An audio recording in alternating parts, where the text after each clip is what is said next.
Last week I did a video on chain sharpening. Unfortunately, nothing I had here at the time was beaten up enough to really show how to repair any serious damage on a chain. The problem is you tend to look after your own equipment. That reminded me that I used to work in a hire shop and no one beats up equipment like someone that has borrowed or hired it. So I swung by a local hire shop, spoke to them nicely, had a dig through their bin, pulled out some chains, and I got some great examples. So these chains will give me a good opportunity to show everyone what the damage looks like, what to look out for before you go to sharpen your saw, how we go about fixing it, and we can show a bit of a step-by-step process. We'll probably start off, I'll use a 2-in-1 because that's what most of the newer people will be using. So I'll show you how you can do it with that, and then we'll move on to just using a file, and I'll explain a few different things. I'm not going to show how to do this with a grinder in this video. If that's something that people want to see, then let me know and I can do it. To fix a chain that's like this, it would be a multi-stage process on a grinder. It wouldn't be able to be done in one pass. There's quite a significant amount of metal that needs to be removed. You'd have to go all the way around it, grind it probably 2 or 3 times. So I'll move the camera around, we'll get in close, we'll have a look at it, I'll show you what you need to look out for, then we'll get on with fixing it. Okay, so here we are looking at the chain from above. The important thing here, the first thing I did with this chain and all these chains when I got them is I cleaned them. I'll show some pictures on the screen. I use a product that's a washing soda. It's designed as a laundry detergent essentially. Use that in hot water. I just throw them in there. That's what it looks like when you put them in. Another photo of what it looks like after it's been in there for about 5-10 minutes. Go around, just hit them with a brush after they've soaked for about 10 minutes and you end up with water that looks like this. Then I just blow them off with an air compressor. If you do something similar to this and you're going to leave the chain sit for a while, then spray them down with some WD-40. Stop them from rusting. So this is them from above. I've just mounted on a saw. I've got a lot of chain tension there because that's an important part of the process. So if we have a look, that's not great. We can see there's a corner missing. This one down here, see how there's no consistent angle coming all the way across? It comes across and then it's missing out on this corner. That is because that corner has been broken off. So that is a common theme the whole way around this chain. This one right here, there's an especially bad example. That has broken the entire corner off. So when you're looking at your chain after using it, before you go to sharpen it, that's a pretty good indication. You can usually see some big scrape marks or damage across the top of the top plate if it's hit something. If that whole corner is missing, then clearly it has hit something it shouldn't have. Going around this chain, it is like that most of the way. Every single one of these has come into contact with something that it shouldn't have. If I move this one around, we're probably not on the best angle to see it.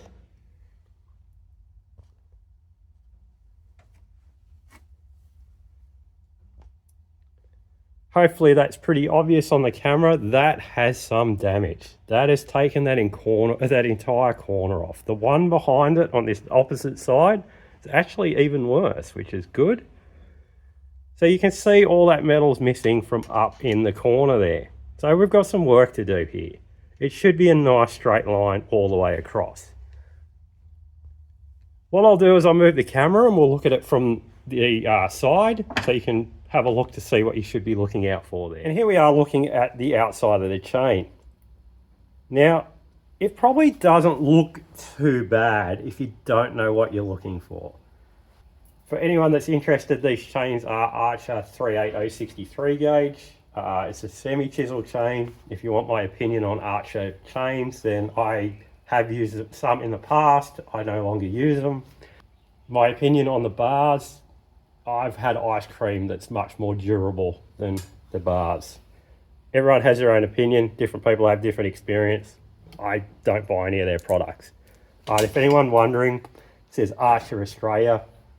No part of this is made in Australia. If you want an Australian made product for chainsaws, the closest you can get now is the GB bars. GB hard nose, Pro Top titaniums, the older Pro Top bars, the CN40s or the extra long bars are still made in Australia.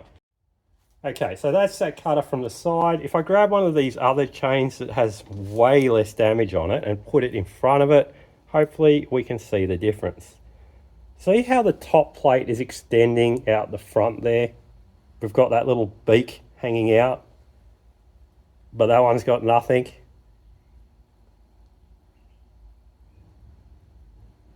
That's broken all of that top out. So this chain has a lot of damage. This isn't just a one-time thing. That's one from the other side. It's folded down the top plate. The corner is partially on it, but a lot of it's gone. That one has no top plate hanging out the side anymore. There's two of them.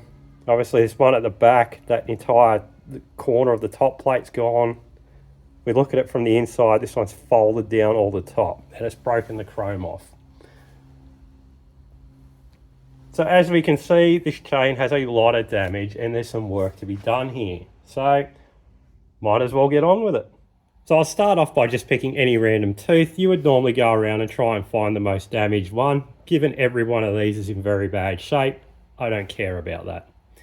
I'm going to use a 2-in-1. Just to show you guys, if you're new to this and you have a chain that has been damaged like this and you need to know how to do it, this is what you do. The first critically important thing, I went over this last week, is you want a lot of chain tension, more than you'd normally run when you're using the saw. The more chain tension you have, the more secure it is. The less time you spend chasing it around, you can just focus on doing a good job. I have the saw mounted in a vise. Try and find some way of securing the saw, again, so you're not chasing it around everywhere. You can just focus on what you need to do. If you have a 2-in-1, on them you will see this little drawing. What you need to do is just match everything up so it looks like that. You can see on here we have an illustration of our chainsaw sitting to our left. My chainsaw's to our left. We're looking for a cutter that looks like that. We can match that by placing it there. Both ends of this end and that end are both marked, both made at 30 degrees. So when you look at it from above, you're just trying to keep those two lined up as you're going across. They sit down on top of everything. You'll want to use it with a hand on both sides. You'll be much more stable. You want to focus on just keeping some pressure down and some pressure back towards the saw with this tooth that we're doing. Put it on there and just start going.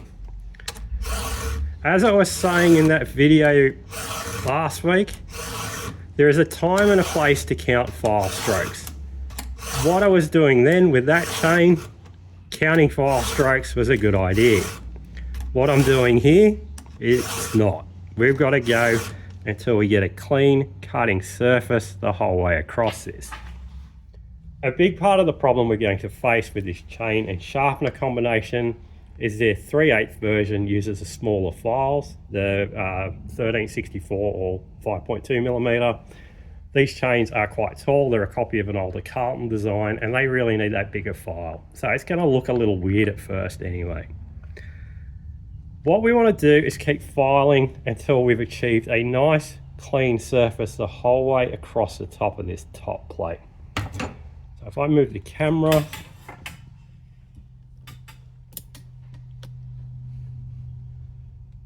so there you go, you can see that from above, nice clean straight edge with clean chrome on everything. So the next thing we'd check, so we've got that nice clean cutting surface all the way across the top plate. Here we are looking at it more from the side, slightly front on. What we can see there is we've got a clean surface the whole way across. Now I can tell by looking at that I would prefer that file to be lower. It's just not an option with that tool that we're using. If you're new at this, just take that result, be happy with it. It will cut. You just want to go through and do that to all these teeth. You need to go through till you've got that nice clean surface everywhere. A very helpful thing to keep around while you're doing this is a small brush, because if you keep some kind of brush around, just clean all those metal filings off and you can have a much better look at what you've just done.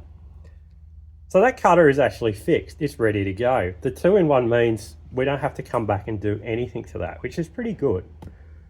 So as you can see, it can be a pretty simple process.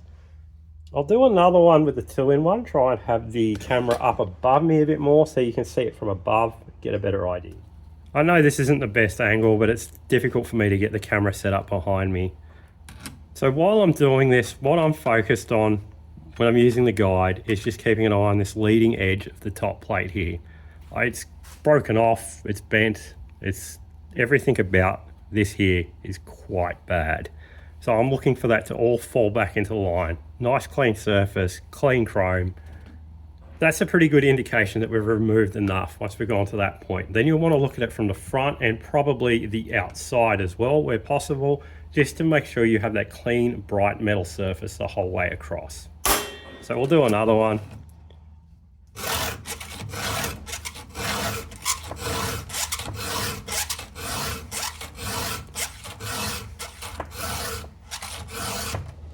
There you go, that one's done as well.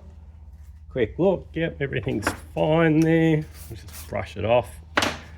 What I'm doing when I'm doing this as well is I'm keeping quite firm pressure on those initial strokes. I'm applying force back towards the saw. I'm doing that so it speeds up the removal process, and then on those last couple, once I start seeing that I've got that clean edge, I'm backing off that pressure just to leave a better finish on the tooth. So that's all we have to do. You can use your chain brake if you want. It's not super necessary, but whatever. Readjust this camera. I'll try and zoom right in on the cutter while I'm doing it. Hopefully you guys can see through the 2-in-1 what's occurring.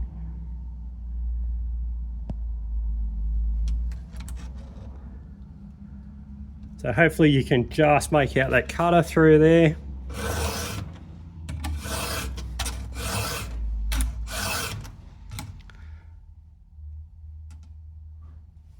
If I can get this camera to focus correctly, you can see it's cleaned that up quite a lot. Now I'm backing off that pressure, just going gently.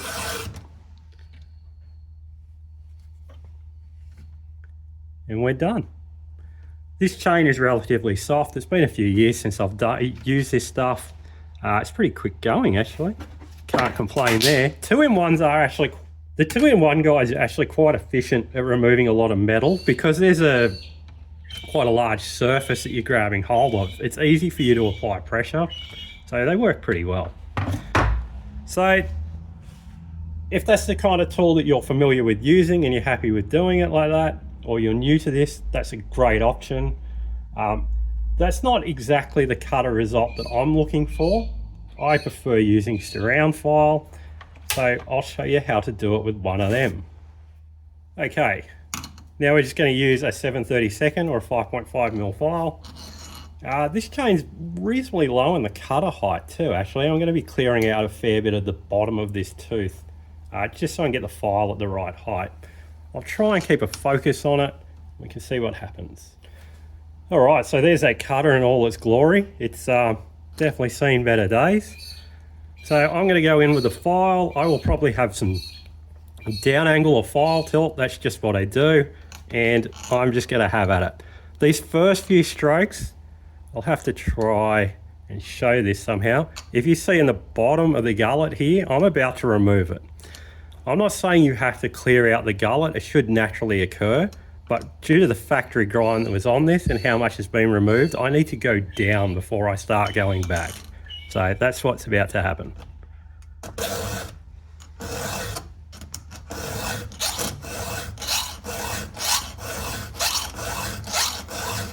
All right, I've cleared out everything I need down the bottom there. I did that in the first couple of strokes, and then I just positioned my file the down angle that I wanted and start pulling back towards me.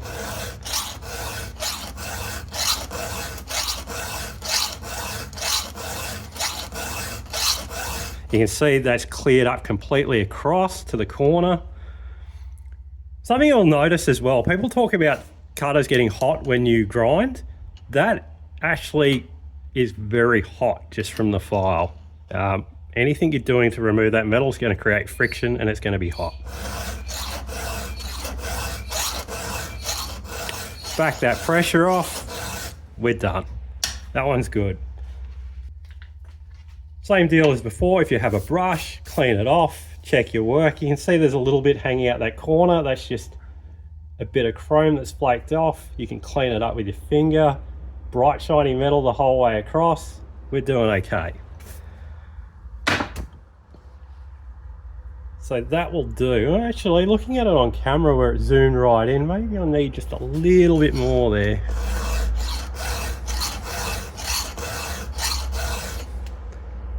There we go. So that's good enough on that one. On to the next.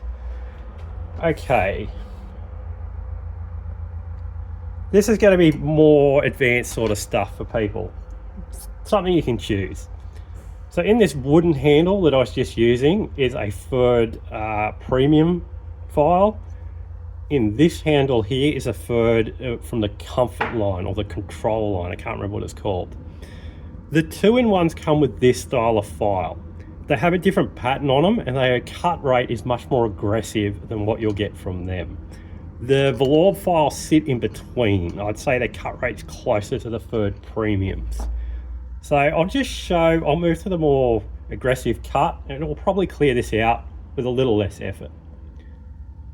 So we'll go right in on it again. We can see our damage there.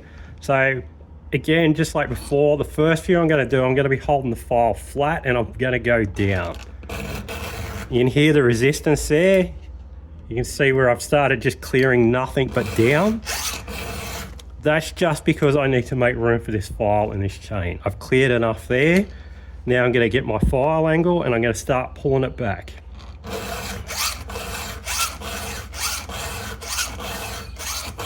Starting to come good. So I'm going to start releasing a lot of pressure and just start easing through this. It's very light pressure. You can see all the burr that's formed up in the top. That one is done. You can go through and you can go very light like that and just clear it up, do whatever you need to do. That one is good. All right, so I'm going to alternate between these two files. We're back to the premium. This is a less aggressive cut. See if you guys can notice any difference on your end. It's probably not all that obvious. It feels different to me, but all right, we're going down to clear it out and start fixing it.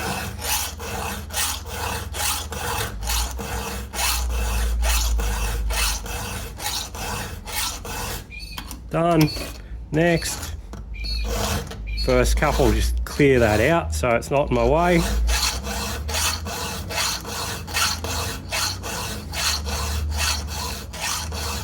Done. Move over to the more aggressive file. This tooth is in a very bad way. Hopefully you guys can see that. So again, just clear out that crap that's in my way.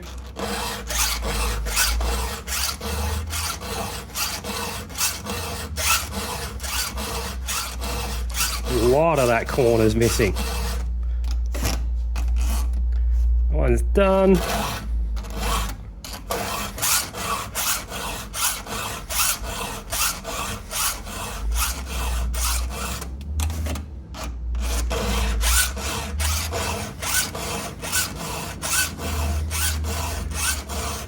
So for any of the new guys, the first few times you got to do something like this, it might seem a bit daunting and it might take a while.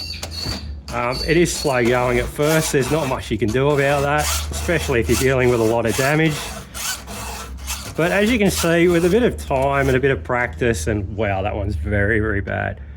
With a bit of time and a bit of practice, it's not too big a deal to fix chains that are in this sort of shape. A lot of people prefer grinding when things have been really damaged. I was like that to begin with, but I really just sort of adapted to what I'm doing. So each to their own. Wow, that's another very good one. Just clear out that bottom. I naturally go for that down angle. I'll move the camera back. So instead of holding the file flat, I have the handle down. It's just something I naturally do now. It's up to you if you want to do it or not.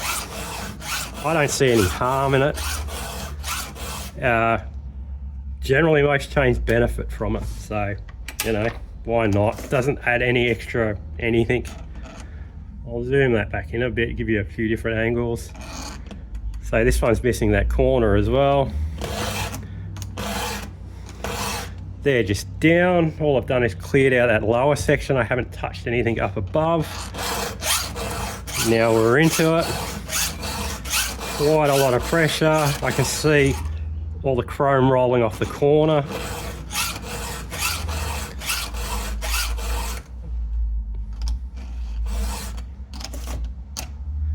Okay, that might be our worst one so far.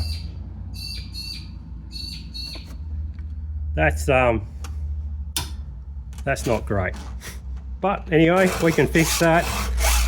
Let's get in there, clear it out. Form my natural tendency for that angle. You'll notice as well, the more you do this, the more you'll get a preference for different types of handles. This is a third handle. It's not a bad handle by any means, but these bigger wooden ones fit my hands better. Each to their own.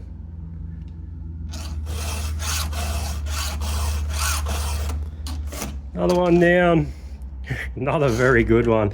This thing's definitely hit rocks or concrete or something at some stage. So, need a bit more down. So as I was saying in that other video, the hardest part about this is the file height. That's why I recommend, if you're new to this, you use a guide. Most of this is done purely by feel. With practice, you can get a feel for what you're trying to achieve here. So I've got a rough idea what I should be feeling as I'm doing it.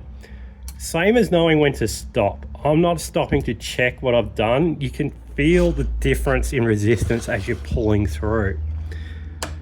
So that comes with time. In the beginning, it's not going to be possible for most people. I will try and move this around so I can show you some different camera angles of what it looks like when it's done. I need to obviously do the other side. This chain is 66 drive links.